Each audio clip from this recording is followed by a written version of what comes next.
आप एक हैप्पी और सेटिस्फाइड लाइफ जीने के लिए परेशान हैं? क्या आप अक्सर चिंता करते रहते हो कि आप अपनी लाइफ के असली पर्पज को जी रहे हो? क्या आप एक ऐसी जॉब या काम में फंस गए हो जो आपका पैशन ही नहीं है?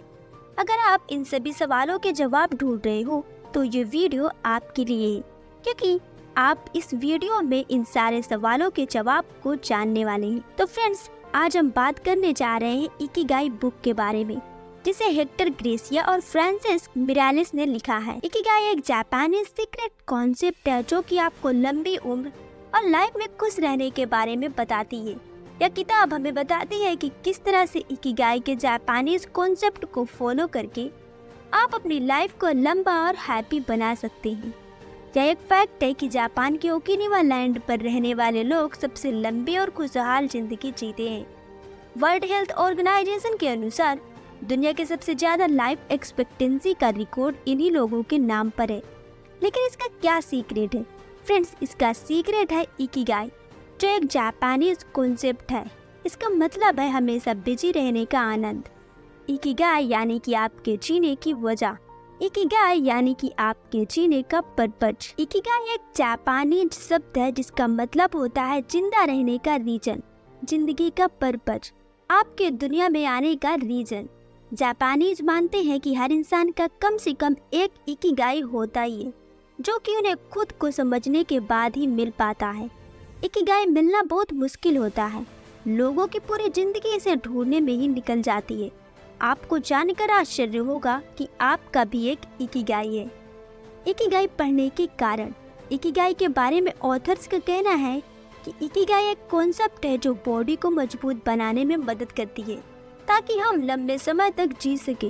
एक बार जब आपको लगता है कि आपके पास जीने का कोई क्लियर पर्पज नहीं है, तो भले ही आपकी दूसरी आदतें कितनी भी अच्छी क्यों ना हो, आपकी लाइफ सीरियसली कम हो सकती है। रिसर्चर्स में यह पता चला है कि लाइफ एक हैक भी है।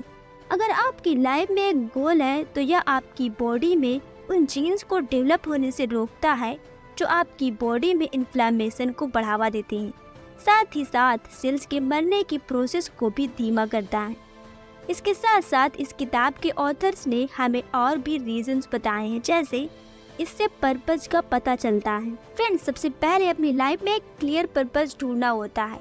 चाहे एक बेहतर जॉब ढूंढने, घर खरीदने, एक स्पेशल खाना पकाना या एग्जाम पास करने जितना छोटा भी हो सकता है। इससे हमें एक्टिव रहने में मदद मिलती है, क्योंकि हमारे गोल चाहे कितने भी बड़े हो या छोटे, वे हमें आगे बढ़ने की प्रेरणा देती है, जिससे हमें एक्टिव और खुश रहने में मदद मिलती है।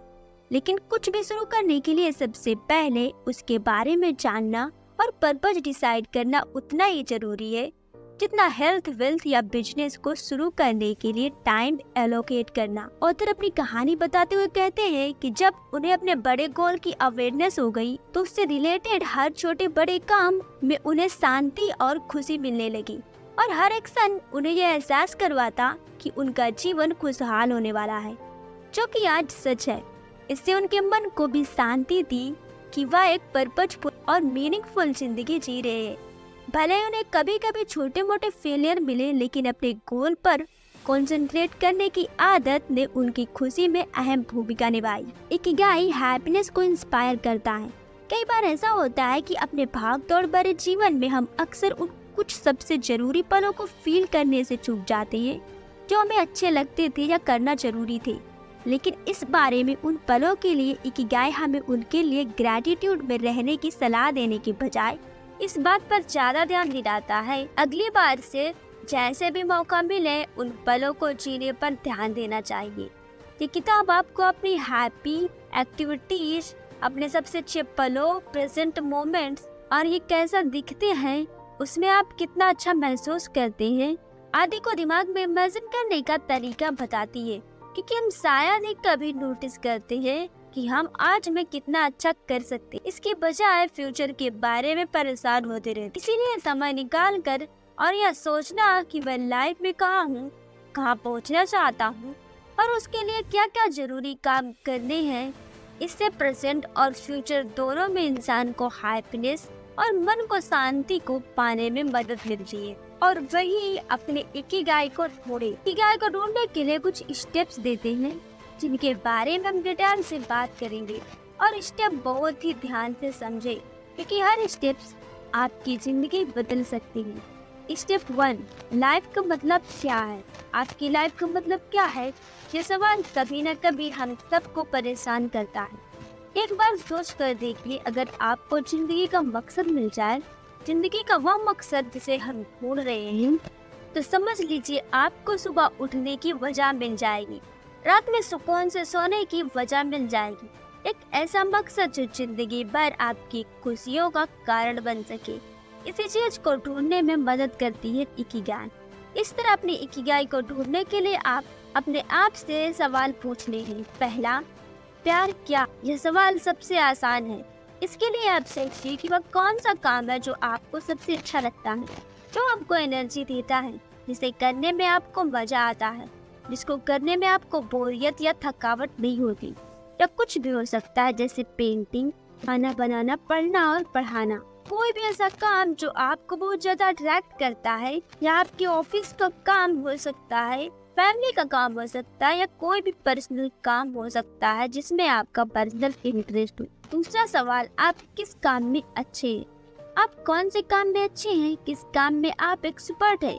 आपके पास कौन सी स्किल्स है जिस पे आप नेचुरली अच्छी हैं, या उसे करने और सीखने में आप उसमें दिलचस्पी रखते हैं? ये हर एक के लिए अलग अलग हो सकता है, इसीलिए ये चीज को ढूंढें। भले ही उसमें आपको नेचुरल स्किल कम हो, परफेक्शन ना हो, तब भी प्रैक्टिस करते करते धीरे धीरे आप में स्किल और परफेक्शन आ जाएगी। तीसरा सवाल, क्या आपको इसके लिए पैसे मिलते हैं? बात सिर्फ प्यार और अच्छी काम की करें तो आपको कोई भी चीज करना पसंद हो सकता है, लेकिन यह जरूरी नहीं इस चीज के लिए आपको पैसे दिए जाए। हो सकता है आपको घर की सफाई करना बहुत पसंद है, लेकिन इस चीज के लिए आपको कोई दूसरा पैसा नहीं देगा। इसलिए कोई ऐसा काम ढूंढे जिसकी दुनिया को जरूरत हो, ताकि उसके बदले वो आपको पे भी कर सके। चौथा सवाल, दुनिया की क्या जरूरत है? इसके लिए आप यह देखिए कि जो आपको पसंद है, क्या उनमें से लोगों को किसी चीज की जरूरत है? दुनिया को इनमें क्या चाहिए जिनसे उनकी प्रॉब्लम सॉल्व हो सके, ताकि आप अपने मनपसंद काम के जरिए लोगों के प्रॉब्लम सॉल्व करें और पैसे कमाकर अपनी लाइफ स्टाइल भी अच्छी कर सकें। स्टेप 2, अपने इकिगाई को कैसे ढूंढें? इसके लिए सबसे पहले आप एक बड़ा सा स्क्वायर बनाएं। उसे 4 बराबर स्क्वायर हिस्सों में बांट लें। पहले स्क्वायर में लिखिए, यह काम मुझे पसंद है और इसमें मैं एक्सपर्ट भी हूँ।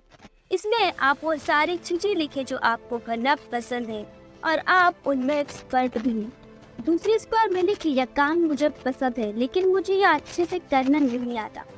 यानी कि ऐसे काम जिसे आप बहुत पसंद करते हो लेकिन वो आपको करना नहीं आता, हालांकि आप दिल से उस काम को करना चाहते हो।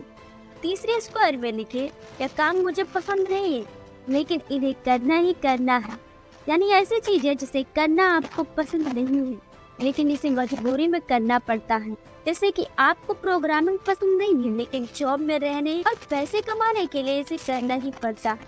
चौथे स्क्वायर में लिखिए, यह काम मुझे पसंद नहीं है, अच्छे से करना भी नहीं आता। यानी ऐसी चीजें जो आपको पसंद भी नहीं है और आप उसके एक्सपर्ट भी नहीं हो, फिर भी आपको मजबूरी में करना पड़ती है। जैसे कि आपको अपने रूम की सफाई। इन्हें लिखने के बाद यह देखें कि आप अपना ज्यादातर समय किन कामों में बिताते हैं, कितना समय उन कामों को देते हैं जिसमें आप अच्छे भी हैं और आपको पसंद भी है। कितने बार वह काम आप करते हैं जो आपको पसंद नहीं है। यह थोड़ा सा करने की सलाह इसलिए देती है क्योंकि ज्यादातर लोग वैसे कामों में ज्यादा समय देते हैं जो उन्हें करना पसंद ही नहीं है, इसीलिए उन्हें अपना पैशन भी नहीं मिल पाता और जिंदगी में अधूरापन महसूस होता है। मतलब कि वैसे लोग नीचे वाले 2 स्क्वायर्स में ज्यादा समय बिताते हैं, लेकिन अगर आपको अपना पैशन ढूंढना है तो ऊपर वाले 2 कामों में अपना ज्यादा समय देना होगा। बिना अपने जॉब को छोड़े हुए आपको कोशिश करनी होगी और इन्हें करते हुए ऊपर वाले कामों में ज्यादा समय देना होगा। इन कामों पर फोकस करें जिन्हें आप ज्यादा पसंद करते हैं और इन्हें करने में आपको मजा भी आता हो, जिससे आगे चलकर आप पैसे भी कमा सकते हैं। और विश्वास रखें कि अगर आप ईमानदारी से इसे ढूंढेंगे तो आपको अपना इकिगाई जरूर मिलेगा। स्टेप 3, जापानीज लोगों की लंबी हैप्पी लाइफ और हेल्दी रहने के 4 सीक्रेट्स हैं। जापान के ओकिनावा के लोगों की लाइफ में कुछ खास हैबिट्स शामिल हैं, जिनकी वजह से वो इतनी लंबी, हैप्पी, फुलफिलिंग और क्वालिटी लाइफ जीते हैं। जिसमें पहला है तनाव। जापान के लोगों का मानना है कि तनाव और डिप्रेशन लंबी उम्र के दुश्मन है, इसलिए एक खुशहाल लाइफ जीने के लिए तनाव को हमेशा दूर रखना चाहिए। दूसरा, खान पान। जापान के लोग कभी भी भर पेट खाना नहीं खाते। जी हाँ दोस्तों, वो हमेशा अपनी भूख का 80% ही खाना खाते हैं। इसके लिए आप जब भी खाना खाएं, जैसे ही आपका पेट भरने वाला हो तो तुरंत खाना बंद कर दें। शुरुआत में आपको शायद पता ना चले कि कब आपने 80% खाना खा लिया है, लेकिन जैसे जैसे आप इसको करोगे तो धीरे धीरे सीख जाएंगे। रिसेंटली स्टडी में पता चला है कि ओकिनावा के लोग रोज एवरेज 1800 से 1900 कैलोरीज लेते हैं। इसके अलावा जापान के लोग एवरेज 18 अलग अलग तरह के फूड्स खाते हैं। स्टेप 4, इकिगाई, रिटायरमेंट और हेल्थ लेसन्स। क्या आपको पता है कि जापानी लैंग्वेज में रिटायरमेंट जैसा कोई शब्द ही नहीं है। जापान के लोग अपने काम से कभी भी रिटायर नहीं होते हैं, वो पूरी जिंदगी कुछ न कुछ काम करते ही रहते हैं। वहीं अगर हमारी दूसरी तरफ दूसरे देशों की बात करें तो लोगों को जल्दी से रिटायरमेंट चाहिए, उनको कैसे भी करके अपने काम से और फ्रेंड्स, ऐसा इसलिए होता है क्योंकि वो अपने काम से प्यार ही नहीं करते हैं। जब आप कोई भी काम जबरदस्ती या सिर्फ पैसों के लिए करते हैं तो उस काम में आप खुश नहीं रहते। जिस कंपनी के लिए काम करते हैं उसको भी आपसे ज्यादा वैल्यू नहीं मिलती। इसलिए लंबी और खुशी से भरी जिंदगी जीने के लिए आपको अपने काम से प्यार होना चाहिए, तब आप कभी भी रिटायरमेंट के बारे में नहीं सोचेंगे, क्योंकि आपकी खुशी अब आपके काम में होगी, ना कि घर में बैठकर बॉडी को जंग लगाने में। ज्यादा देर तक बैठने से आप जल्दी बूढ़े हो जाएंगे। ज्यादा देर तक बैठने से शायद आपको फिजिकल कंफर्ट मिले, लेकिन इससे आपके सेल्स को नुकसान होगा। खाने का इम्बैलेंस, हाइपरटेंशन और यहाँ तक कि कैंसर जैसी बीमारी भी हो सकती है। और इससे बचने के लिए आपको बस अपनी डेली लाइफ में ये कुछ आदतें जोड़नी है। रोज कम से कम 21 मिनट चले, सोशल एक्टिविटी में पार्टिसिपेट करें ताकि आप देर तक टीवी के सामने बैठे न रहे। अपने जंक फूड, पैकेज फूड को अच्छे खाने से बदल दें। एक अच्छी क्वालिटी की नींद लें, 7 से 9 घंटे की नींद लें, इससे ज्यादा न सोएं। स्टेप 5, काम पर ध्यान दें। काम में फ्लो आता है, जिससे आप वो काम बहुत ही आसानी और बिना थके कर सकते हो।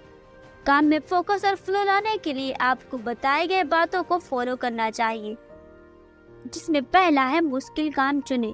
जैसा कि हमने पहले डिस्कस किया था कि हमेशा वो काम चुने जिसे करने के लिए आपको रिसर्च करना पड़े, उसको करने के लिए आपको मेहनत करनी पड़े, आपके दिमाग को हमेशा सोचना पड़े ताकि आपका फोकस बना रहे। ध्यान रहे कि कोई ऐसा काम ना चुने जो आपकी एबिलिटी से बाहर हो और उसको करना आपके लिए इतना ज्यादा मुश्किल हो कि कुछ दिनों बाद उसको करना आप बंद ही कर दें। कोई ऐसा भी काम ना करने लग जाए जो आपके लिए बहुत ही ज्यादा आसान हो, जिसे करते समय आप बोर फील करें, उसको करना बंद कर दें। दूसरा, क्लियर ऑब्जेक्ट। कभी भी किसी काम को शुरू करने से पहले आपके पास उसको करने का एक क्लियर ऑब्जेक्ट होना चाहिए कि आपको क्या करना है, कब करना है और किस लिए करना है, क्यों करना है। ये सब बातें आपको पहले से पता होनी चाहिए। उसको खत्म करने के लिए एक डेडलाइन होनी चाहिए ताकि उसको आप समय पर खत्म कर सके और उसको आगे के लिए न टाल सके। और इसके साथ एक समय में सिर्फ एक काम करो। स्टेप 6, इकिगाई के जरिए कामयाबी के 10 छोटे नियम। पहला, अपने आप को अच्छे दोस्तों से घेरे। दूसरा, स्लो स्पीड से लाइफ जिए। तीसरा, खाना खाते वक्त अपना पेट पूरी तरह से न भरें। चौथा, अपनी बॉडी को शेप में लाएं। पांचवा, आज में जिए। छठवां, हमेशा मुस्कुराएं। सातवां, एक्टिव रहें, रिटायर न हो। आठवां, नेचर के साथ जुड़े। नौवां, आभारी रहना सीखे। और 10वीं, अपने इकिगाई को ढूंढे और उसे फॉलो करें। कुछ स्पेसिफिक टेक्निक जिसे फॉलो करके आप अपनी लाइफ में कुछ अचीव कर पाओगे। तो फ्रेंड्स, अगर आपको ये वीडियो पसंद आई तो वीडियो को लाइक करें और हमारे चैनल को सब्सक्राइब जरूर करें। Thanks for watching the video.